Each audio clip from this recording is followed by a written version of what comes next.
क्यों नहीं आवाज नीतीश कुमार देते? बिल्कुल, आपको मैं बता दूं, और मैं आपको बता दूं कि जब से परिणाम आया है 2024 के चुनाव का, तभी से हमारी पार्टी लगातार इस बात को कह रही है। हमारे पार्टी के राष्ट्रीय प्रवक्ता आदरणीय श्री केसी त्यागी सर बहुत ही प्रखरता के साथ और बहुत ही मजबूती के साथ उन्होंने बिहार को स्पेशल स्टेटस कैटेगरी देने के विषय को उठाया है।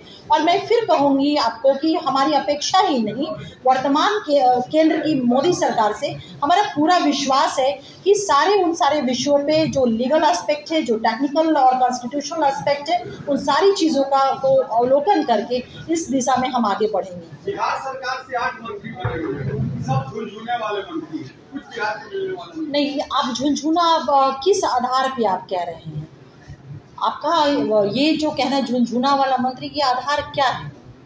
क्या इस विभाग का पंचायती राज विभाग वो महत्वपूर्ण विभाग नहीं है? या कोई भी विभाग, चाहे वो बिहार को मिला हो या दूसरे प्रदेशों को मिला है, क्या वो महत्वपूर्ण विभाग नहीं है?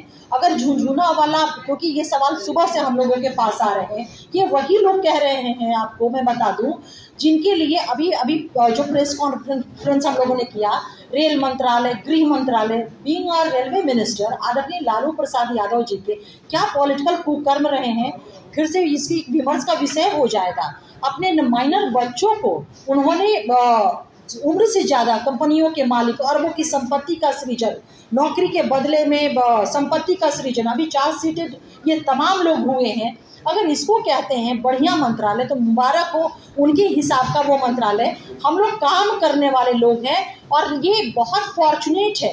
बहुत फ़र्क होता है हमारी सोच में उनकी सोच में।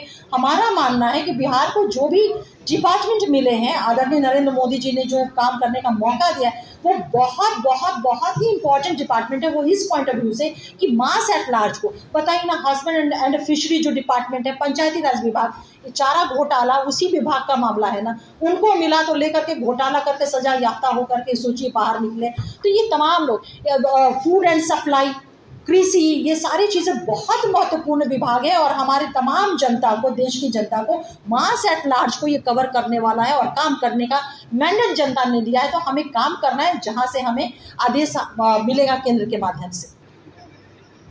जब बिहार में इन्हें 2004 में 28 में 22 सीटें मिली थी, तो अगले चुनाव 2009 में यूपीए से अलग हो गए और मुलायम सिंह यादव के साथ मिलकर चौथा फ्रंट बनाया।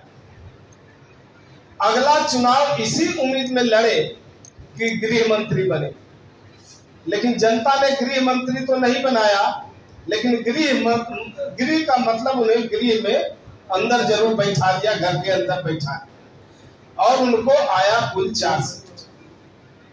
उस चुनाव के दौरान आरजेडी नेता कांग्रेस के खिलाफ खूब अनाप शनाप बच रहे थे, जिस पर प्रणब मुखर्जी जी ने यहां तक बोल दिया था कि गृह मंत्री तो दूर की बात, आरजेडी को अगली यूपीए की सरकार में एक भी मंत्री नहीं मिलेगा।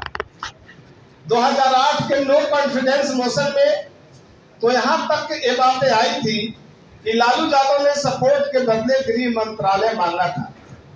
काश लालू जी अपने गृह मंत्रालय मांगने की बजाय अगर बिहार के लिए विशेष राज्य का दर्जा का मांग किया होता। यूपीए सरकार में लालू जी ने तो 2004 में भी अपने लिए गृह मंत्रालय मांगा था और आरजेडी नेता ने यहां तक यूपीए को धमकी भी दिया था कि अगर लालू जी को गृह मंत्रालय नहीं मिला तो आरजेडी यूपीए की सरकार नहीं बनने देगी। साथियों, हम तो लगातार प्रयास कर रहे हैं, हम हर संभव प्रयास कर रहे हैं और ये प्रयास आज से नहीं 2005 से कर रहे हैं कि जो है बिहार को विशेष राज्य का दर्जा मिले। लेकिन जो आज विशेष राज्य की दर्जा पर अपना जो है गला भार भर कर आरजेडी के लोग और कांग्रेस के लोग चिल्ला रहे हैं, हम उन्हें याद दिलाना चाहते हैं कि जब कांग्रेस की सरकार थी और लालू जी उसमें प्रमुख भूमिका में थे, तो कभी उन्होंने विशेष राज्य की दर्जा पर चर्चा नहीं किया। यहां तक कि नीतीश कुमार जी बिहार को विशेष राज्य का दर्जा देने की मांग उठाते रहे, लेकिन लालू जी इसका विरोध करते रहे। तेजस्वी यादव बोल रहे थे कि 4 सीट आना उनके लिए लकी है। 2009 में लोकसभा चुनाव में 4 सीट आया था आरजेडी को, और फिर अगले साल बिहार विधानसभा चुनाव 2010 में मात्र 22 सीट पर सिमट गए थे। 2014 लोकसभा चुनाव में 4 सीट पर सिमट गए, और 2015 में जेडीयू और नीतीश कुमार जी के बैसाखी को लेकर चले तो सीट मिला, और 2019 में नीतीश कुमार जी जब अलग हो गए तो ये 0 पर आउट हो। अब फिर से 2024 में 4 सीट ही आया। अब समझिए, क्योंकि तेजस्वी यादव फिर से नीतीश कुमार जी पर डोरा डालना शुरू कर दी। 2009 में लोकसभा चुनाव में 4 सीटें आने पर अगर ये अकेले चुनाव लड़ते तो बिहार विधानसभा चुनाव 2010 में इन्हें मात्र 22 सीट आता है, और लोकसभा चुनाव 2014 में 4 सीट आने के बाद बिहार विधानसभा चुनाव 15 में नीतीश कुमार जी के सहारे चुनाव लड़ते हैं और 80 सीटें मिलती हैं। इसलिए आरजेडी मुंह पिजा रही है और नीतीश कुमार जी को मक्खन लगा रही है। लेकिन इस बार तेजस्वी जी, हम आपको बता देना चाहते हैं, इस बार आपको किसी कीमत पर नीतीश कुमार जी का बैसाखी का सहारा नहीं मिलने वाला है, क्योंकि नीतीश कुमार जी आपको जब जब ऑक्सीजन देते हैं आप लूट मचा देते हैं। बिहार में शराबबंदी वाले बिहार में शराब कंपनी से करोड़ों करोड़ चंदा लेने लगते हैं, और नीतीश कुमार जी के किए गए कार्यों पर खुद क्रेडिट लेने की होड़ मचाने लगते हैं। इसलिए इस बार भूल जाइए, इस बार कोई दाल गलने वाली नहीं है। और आपसे हम इसी को लेकर कुछ सवाल करना चाहते हैं। तेजस्वी जी, आपको 24 सीट मिला तो क्यों नहीं बिहार के लिए विशेष राज्य का दर्जा मांगा? विशेष राज्य का दर्जा नहीं बल्कि गृह मंत्री मांगने लगे। आप सवाल उठाते हैं कि सीमांचल से मंत्री क्यों नहीं बनाया, तो हम आपको कहना चाहते हैं कि आपको मौका मिला तो आपने बिहार से नहीं बल्कि बिहार से बाहर हरियाणा वालों को मंत्री बनाया। बिहार के पास कौन सी बार्गेनिंग पावर है भाई? जदयू के पास तो मात्र 12 सीटें हैं, एनडीए तो पूर्ण बहुमत में है, यूपीए अल्पमत में थी तो आपके पास 24 सीटें थी। तब तो आप गृह मंत्रालय मांग रहे थे और सौदेबाजी कर रहे थे, कभी विशेष राज्य का दर्जा का मांग नहीं किया। और 2024 में जब बिहार में कुल 12 मंत्री थे, 4 में जब बिहार से कुल 12 मंत्री थे, तब भी आपने विशेष राज्य का दर्जा का मांग नहीं किया।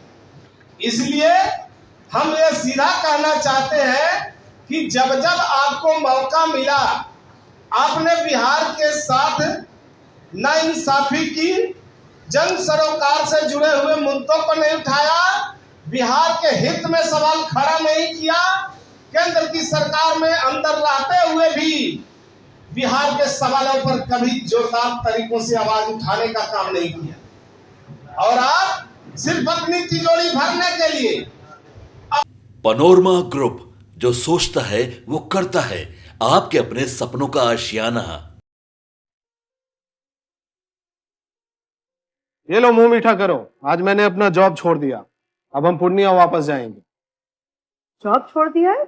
मतलब ये घर कैसे चलेगा? हम करेंगे क्या? और माँ बाबूजी क्या बोलेंगे? इसलिए मैं एक और मिठाई का डब्बा लाया, अपने बिजनेस के लिए लोन अप्रूव हो गया। अरे लोन अप्रूव हो गया वो तो ठीक है, लेकिन पूर्णिया में हम रहेंगे कहाँ? अपना घर भी तो नहीं है वहाँ। इसलिए तो एक और मिठाई का डब्बा अलग से लाया हूँ। हमने पूर्णिया में घर ले लिया है, पूर्णिया के ई होम्स पैनोरमा में। पूर्णिया में पैनोरमा ग्रुप लेकर आए हैं ई होम्स पैनोरमा। बड़ा घर, आलीशान जिंदगी और अत्याधुनिक सुविधाओं के संग। अरे अरे, अब क्यों मुंह मीठा करवा रही हो? क्योंकि हम घर वापसी जो कर रहे हैं। घर वापसी की खुशी पूर्णिया में ई होम्स पैनोरमा के संग। E homes panorama, luxurious lifestyle redefined.